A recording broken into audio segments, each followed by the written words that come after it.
პირველ რიგში დავიწყებ იმ პროცესზე საუბრით, რომელიც სამოქალაქო საზოგადოების ორგანიზაციებმა ერთობლივად გასწიეს გასულ წელს იმისთვის, რათა თბილისში და არა მარტო თბილისში დემონსტრაციებთან დაკავშირებით მიმდინარე უფლებადარღვევები აღერიცხათ. ეს იყო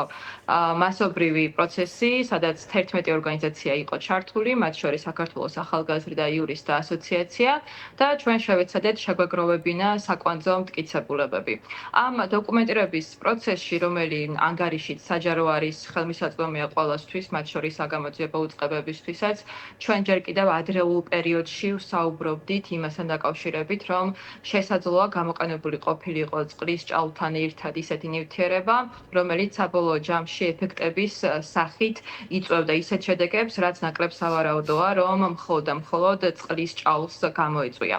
აქედან გამომდინარე, ჩვენ ვითხოვდით მათ შორის შინაგან საქმეთა სამინისტროს მხრიდან, ასევე ჯანდაცვის სამინისტროს მხრიდან ოფიციალურად საჯარო ინფორმაციის გამოთხოვის სახით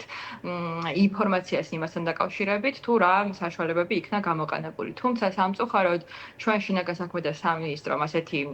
ინფორმაცია არ მოგვაწოდა, ხოლო ჯანდაცვის სამინისტრომ გვიპასუხა, რომ მათთვის უცნობია, თუ რა სახის ქიმიური ნივთიერებები იქნა გამოყენებული და ამავდროულად მათ არ მიუმართავთ არც პროაქტიულად, შემდგომ არც რეაქციულად შინაგან საქმეთა სამინისტროსთვის, რათა ასეთი ნივთიერებები მათთვისაც გასაჯაროებულიყო.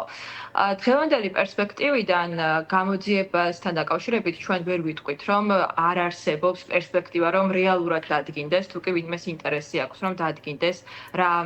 საშუალება იქნა რეალურად გამოყენებული და ამასთანავე შინაგან საქმეთა სამინისტროს ფარგლებში არსებობს დოკუმენტი, ინსტრუქცია, სახელმძღვანელო, რომლის მიხედვითაც უნდა ხდებოდეს ყველა აქციის მართვის ოპერაცია, ანუ აქციის დაშლის ოპერაციას გულისხმობ და ამ დოკუმენტში უნდა იყოს ასევე გაწერილი შესაძლებლობა, თუ კი წყლის ჭაულში რაიმის კანონიერად, ესე ვთქვათ, დაწერილი ფორმალური სამართლის კუთხით გარევა არის შესაძლებელი. ამჟამად 2021 წლის ვერსიით გვაქვს ჩვენ ეს ბრძანება. ამჟამად ბრძანების ტექსტში სიტყვობრივად პირდაპირ არ იკითხება, რომ ასეთი ნივთიერების გარევის შესაძლებლობა არსებობს და მეორე საკითხი, რომც არსებობდეს, მნიშვნელოვანია ასევე გავიაზროთ ის, რომ ჩვენ რეალურად ასეთ დროს საქმე გვაქვს ერთგვარ ექსპერიმენტულ იარაღთან, ექსპერიმენტულ საშუალებასთან, როდესაც წყლის ჭაულში რაიმის გარევა ხდება. ამიტომაც პირველი ეს უნდა იყოს კანონმდებლობით მკაცრად მოწესრიგებული და მეორე არა მარტო დაწერილი სამართლით, ანუ ეს არ არის მარტო კანონმდებლების და იურისტების საქმე, ეს არის ასევე შესაბამისი პროფესიონალების საქმე, რომლებმაც ასევე უნდა დაადგინონ წყლის ჭაულში ნებისმიერი საშუალების შერევა, რა სახის დაზიანება შეიძლება იწვევდეს ადამიანისთვის. და თქვენს დასმულ შეკითხვაზე, რომელიც გამოძიების ნაწილს შეეხება, რა თქმა უნდა, ეს შეკითხვები საზოგადოებაში არსებობს, არა მარტო საზოგადოებაში, არიან მთელი რიგი დაზარალებულები, რომლებიც თავარი კითხვა მოუწევთ თუ არა პასუხისგება ამ ადამიანებს, თუ კი ჩადენილი იქნა უკანონო ქმედება საქართველოს მოქალაქეების წინააღმდეგ?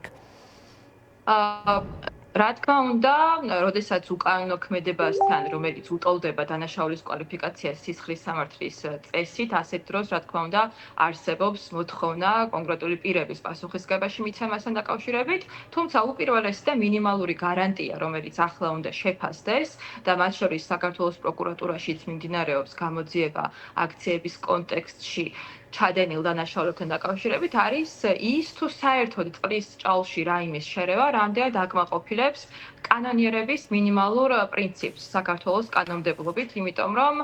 მათ შორის არსებობს გაეროს სპეციალური მომხსენებლის კომენტარი ამასთან დაკავშირებით, არა მარტო კომენტარი, გამოხმაურება,